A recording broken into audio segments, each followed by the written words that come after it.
जैसा कि आप देख रहे हैं यहाँ पे सभी लोग खड़े हैं और ये कोई ऐसी मूवी नहीं है जिसको देखने के लिए खड़े हैं, बल्कि ये वो सच है जो इन्होंने जिया है। जो ये कश्मीरी पंडित हैं, इतने सालों से उस दर्द को बर्दाश्त कर रहे हैं और फिर भी एक उम्मीद लगाए हैं कि शायद उनका जो घर होगा वो घर वापसी होगी, वो अपने घर जाएंगे। ये हिम्मत की बात है कि जो पल आपने जिया उस पल को देखने आ रहे हैं, वो एक बड़ी मुश्किल भरा है या कहें कि एक दर्द भरा है। क्या सोच के आप यहाँ आए कि आपको ये मूवी देखनी है?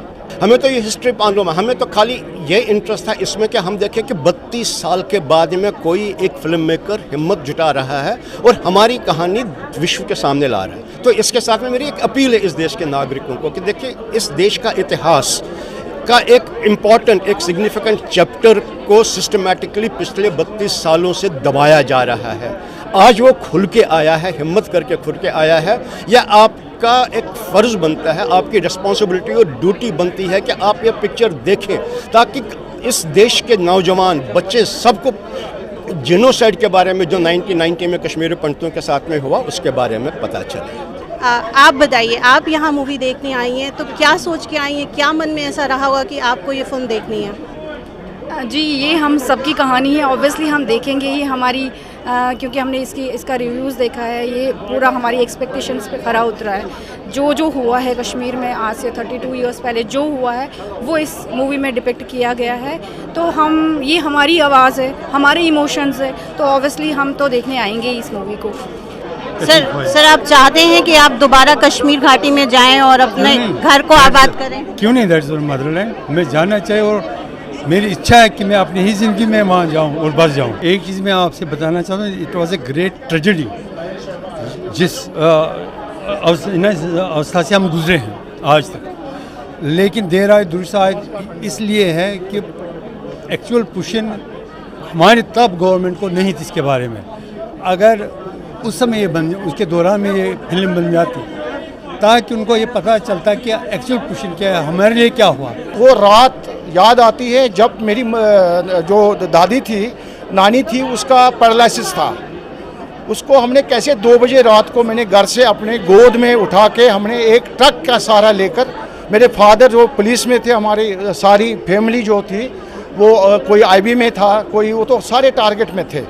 तो कैसे रात को हमें किस तरह से निकल गए वहाँ से सीआरपी के ट्रक में और पहुँच गए जम्मू। मुझे वो रात याद आती है और रोना भी आता है। वो रात कभी ज़िंदगी में ना आ जाए। लेकिन मेरी जो नानी थी उसका पैरालिसिस की वजह से उसको मुझे रिमूव करना था and I was the only youth जो उसको मैंने गोद से कैसे उठाया। मैं यंग था और वो दिन मुझे पूरा याद है जिस तरह से वो सिचुएशन बन गई थी रात को जब हम निकले वहाँ से। उस ग्रैंड मदर को पता नहीं था, जब वो बटोट पहुंच गई उसने बोला मैं कहाँ जा रहे हो। हम उसको बोलते थे हमें तुलमुला जाना है। उसको ये नहीं बताया रहे थे कि हमें साथ क्या गुजरा है, हम कैसे कश्मीर से निकाले गए हैं और हम जम्मू जा रहे हैं शरणार्थी बनकर। तो ये सिचुएशन ऐसी बनी है जिसकी वजह से हमें बड़ा दुख हो रहा है। आज अग्निहोत्री का हम नमन करते हैं जिन्होंने ये हमारा दर्शाया बराबर 30 साल के बाद। और मैं नरेंद्र मोदी जी को ज़रूर करके ये बताऊंगी वो भी ये फिल्म देखें। उसके बाद में ज़रा 10 साल हो गए बीजेपी गवर्नमेंट को, वो ज़रूर करके हमारे कुछ सोचे। आज 370 नहीं है कश्मीर में, ज़मीन को आवंटन क्यों नहीं किया जाता है? ज़मीन को क्यों नहीं आप आवंटन करते हैं कश्मीर में? आपके पास पावर है, आप ज़मीन को आवंटन कीजिए, प्लाट बंदी कीजिए और सबको आप कश्मीरी पंडितों को इन्वाइट कीजिए परचेज करने के लिए। बिल्कुल, कहते हैं कि आंखें जो हैं इनकी, वो उन्होंने दर्द बयां किया, वो आज भी उस मंजर को भूल नहीं पा रही हैं। वो आज भी चाह रही हैं, वो आज भी उस जगह को जाना चाहती हैं। वो आज अपने परिवार को बताना चाहती हैं कि जो कहते हैं जो धरती की जन्नत है वो कैसा है। शायद ये जन्नत इनके लिए एक स्याह काले अंधेरे की तरह है, लेकिन फिर भी इन्होंने उम्मीदों का दामन नहीं छोड़ा है। ये वहाँ पर जाएंगे और लोगों से कहेंगे कि देखो ये हमारा घर है, और वो उस भाईचारे के साथ जाना चाहते हैं, उस अमन चैन के साथ जाना चाहते हैं और साथ ही साथ सरकार से जो इनकी उम्मीदें हैं, कहीं न कहीं इनकी उम्मीदें बंधी हैं कि इनको मौका मिलेगा अपनी घर वापसी का, इनको मौका मिलेगा उस जगह पे जाने का जहाँ पे इनका बचपन बीता, जहाँ पे उन्होंने हर एक पल को संजोया, हर एक पल को जिया है। जैसा कि मैंने और लोगों से भी बात किया, उन्होंने बोला कि जो इससे पहले शायद ये दर्द अगर साझा किया जाता तो सरकार को भी समझ में आता, लोगों को भी समझ में आता। कितना आपको लगता है कि इस फिल्म के बाद कितना बदलेगा माहौल जो है कश्मीरी पंडितों को लेकर कि उनकी घर वापसी हो? देखो, ये तो कश्मीरी पंडित की घर वापसी हो या ना हो, इट इज़ नॉट, पता नहीं कि ये हो सकता है या नहीं हो सकता, but A lesson for the political parties and so called intellectuals जो अपने आप को बताते जैसे वो है अवार्ड वापसी gang and others, the persons who are at JNU, Bharat के टुकड़े हो जाएं, उन पे ज़रूर असर होएगा कि until and unless we are one, irrespective of any religion, we are one as a Indian, तो हम इसको कर सकते। मुझे दिख रहा है, शायद वो दर्द भी दिख रहा है, लेकिन कहते नहीं है जिसने दर्द जिया हो उसके लिए और मुश्किल है उस चीज़ को संभालना, उस चीज़ के साथ चलना बहुत मुश्किल है। फिर भी क्या लगता है कि कितना बदलाव आएगा इसके बाद? इसके बदलाव आए ना आए, लेकिन मुझे ये खुशी है कि सारे लोगों को पता लग रहा है हमारी कहानी, क्योंकि हमने जेल आया, जब हम आए थे माइग्रेशन के बाद जम्मू में, हमें इतना टॉर्चर किया गया वहाँ पर भी। मैं ये नहीं कह रही कि नॉट वैसे टॉर्चर, बट वो कहते थे आप कश्मीरी तो ऐसे डरपोक हो, भाग गया है, वो अलग ताने। एक तो हमने वैसे ही टारगेटेड थे, फिर अलग ताने सुनने को मिल रहे थे, ये देखो भागे हुए हैं, भागे हुए। आज मुझे खुशी हो रही है कि एटलीस्ट सब तो देखे कि क्या हुआ, हम क्यों भागे, कोई रीज़न है, हम ऐसे नहीं भागे, क्योंकि हमारे खून में है ही नहीं वो जज्बा कि हम वापस मारपीट कत्लो आम करें।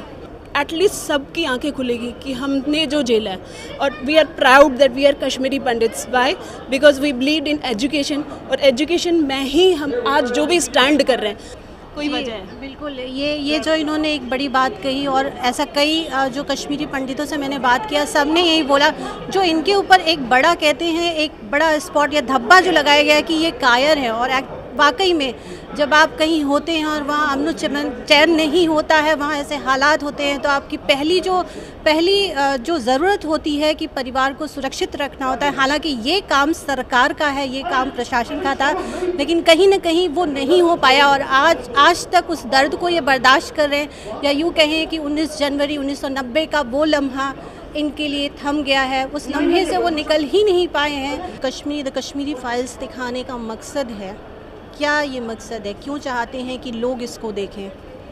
जो हमारे साथ 32 साल पहले जेनोसाइड हुआ है, जिसको कोई भी जानने की कोशिश नहीं कर रहा था 32 साल में, पिछले 8 साल से इसकी एक उम्मीद बन गई।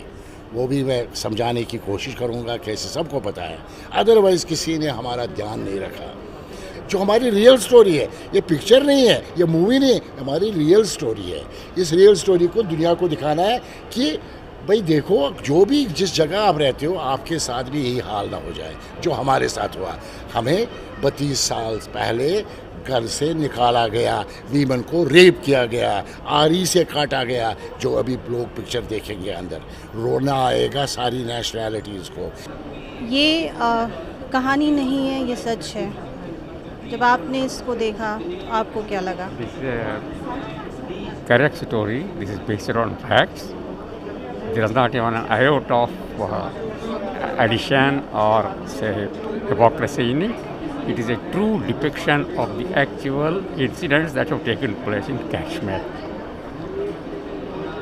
आप कितने सालों से वहाँ पे रह रहे थे कश्मीर में? Actually, I am myself a media man. Okay. I know. I'm in fact a witness to what all has happened during that period. I know the stories, I know the base point. I have gone to the camps, I have gone to Purkhu, I have gone to Nagrota camp. I have seen the plight of the people, the tribulation they were undergoing. I have seen it myself. In fact, we have interviewed people because I was myself associated with this. I have gone to these camps. And I have seen the ground reality, the position of the people. मुझे ये बताइए, जब आपने ये movie देखी तो आपको कैसा लगा? क्योंकि सुनना और फिर उसको कहते नहीं है, एक हिस्सा देखना कितना मुश्किल था? ट्रॉमेटाइजिंग था मेरे लिए ये सब देखने को। मेरे से देखा नहीं जा रहा था बट था, तो उनके साथ एक्सपीरियंस ही हुआ। ये जानकर बहुत ट्रॉमेटाइजिंग था और क्या ही कह सकती हूँ। मुझे ये कहानी सच नहीं लगी बट जब लोगों ने मुझे ये कहानी 1 से 2, 2 से 3 लोगों ने बताया मुझे, तब मुझे कहानी में बिलीव हुआ कि ये असली में हुआ था या नहीं। और मूवीज़ भी इस पे बन रही है। कश्मीरी फाइल्स सेकंड मूवी है, उससे पहले शिकारा भी मैंने देखी थी, मैंने उसका भी एक्सपीरियंस देखा लोगों का, तो मेरे लिए बहुत शॉकिंग था। द कश्मीर फाइल्स यानी कश्मीर की वो कहानी, जन्नत की वो कहानी जिसे सुनना भी कोई चाहेगा नहीं और न जानना चाहेगा। ये वो कहानी है जो इतिहास में एक काले स्याह पन्ने के तौर पे है, जब कश्मीरी हिंदू पंडितों को उनके ही जगह से बेघर कर दिया गया, यानी कि उन्हें वहाँ से निकाल दिया गया। न केवल निकाला गया बल्कि कई कश्मीरी पंडितों की हत्याएं भी हुई। और ये जो दर्द है इस फिल्म के ज़रिए कोशिश की गई है कि उसे दिखाया जाए। लेकिन इन सब के बीच एक बड़ा सवाल है कि क्यों एक मानव जो होता है, जो शायद कहते हैं कि मानवता सबसे बड़ी होती है, लेकिन ऐसा क्या हो जाता है कि जो लोग ही लोग के दुश्मन हो जाते हैं, यानी एक इंसान दूसरे इंसान के खून का प्यासा हो जाता है, या यूँ कहें कि वो भूल जाता है कि जिस ज़मीन पे वो खड़े हैं उसको बनाने वाला या उसको तराशने वाला एक ही ईश्वर है। वो क्यों भूल जाता है? आज हम इसी के ज़रिए जानेंगे, इस फिल्म के ज़रिए भी जानेंगे और साथ ही साथ जो यहाँ पर लोग हैं उनके ज़रिए जानेंगे कि आखिर उन्होंने उस जिस मंज़र के साथ वो रहे, जिस पूरी ज़िंदगी में उनका वो मंज़र, वो लम्हा उनकी ज़िंदगी को उसने रोक दिया है। और कई लोगों की ऐसी ज़िंदगियाँ हैं जो शायद फिर से वैसी नॉर्मल ना हो पाए जैसे वो जीना चाहते हैं, लेकिन फिर भी हम उनके दर्द को साझा करेंगे और हम दिखाएंगे कि आखिर वो क्या है जो उनको आज भी परेशान कर रहा है, क्यों वो उस कश्मीर को जाने के लिए बेचैन है, क्यों वो चाहते हैं कि उनका घर उन्हें मिले, क्यों वो चाहते हैं कि वो फिर से वापस जाए और फिर से वो उस गुलशन को फिर से चाहते हैं कि वो उसी तरीके से हरा भरा और खूबसूरत रहे। तो आइए आपको ले चलते हैं उनके बीच में और जानेंगे उनके दिल की बात।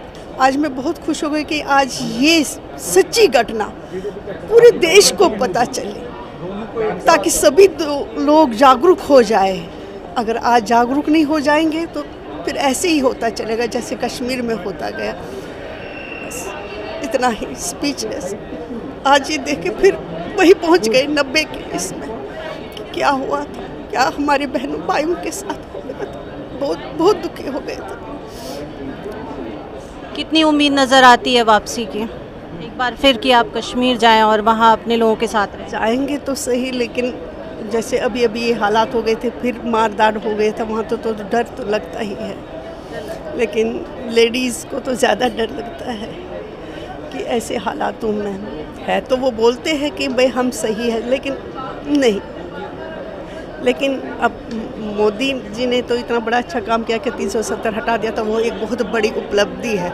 उसके लिए तो हम मोदी जी को धन्यवाद भी देते हैं और विवेक जी को भी बहुत धन्यवाद करते हैं कि भाई उन्होंने ये सच पूरी दुनिया को दिखा दिया कि क्या हो गया, क्योंकि इसको ना सबने इग्नोर करके रखा हुआ था। ये बेचारे कहाँ गए, जो वहाँ से भाग गए, ये कहाँ गए? बिखर गए, सारे बिखर गए। लेकिन आज पूरी दुनिया को पता चला कि मतलब क्या हो गया, क्या नहीं हो गया। कश्मीरी पंडित तो है, कोई चीज़ तो है। कश्मीरी पंडित कहाँ गए? वो आज़ादी वो मांग रहे थे, आज़ादी तो हमें चाहिए थी। वो तो आज़ाद वैसे ही थे, उन पता नहीं किस चीज़ की आज़ादी मांग रहे थे। हमारे ऊपर टॉर्चर था। अगर मैच जीतते थे हमें ये नहीं कह सकते थे, हूट नहीं कर सकते थे अपनी कंट्री के लिए। इंडिया हमने ये हमारे साथ हुआ है। हमने जिस दिन इंडिया पाकिस्तान का मैच था, इंडिया ने जीता, हम खुश हुए सब, हम बच्चे वाह ऐसे चिल्लाने की आवाज़ है। विदिन 9 मिनट्स 10 मिनट के अंदर हमारे घर के ऊपर पथरा हुआ। हमें आज़ादी चाहिए थी, पता नहीं वो किस चीज़ की आज़ादी ढूंढ रहे थे। वो तो पूरे आज़ाद थे और टॉर्चर कर रहे थे हमें।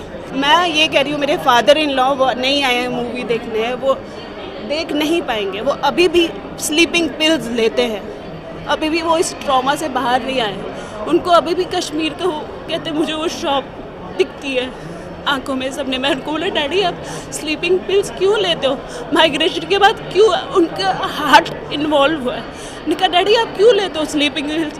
बोलते हैं क्योंकि मुझे ना वो सपने में आता है, मैं कैसे काम करता था, मेरी दुकान हुआ करती थी, उनको हम नहीं ले आएंगे ये मूवी देखने। सर पता नहीं क्या होगा।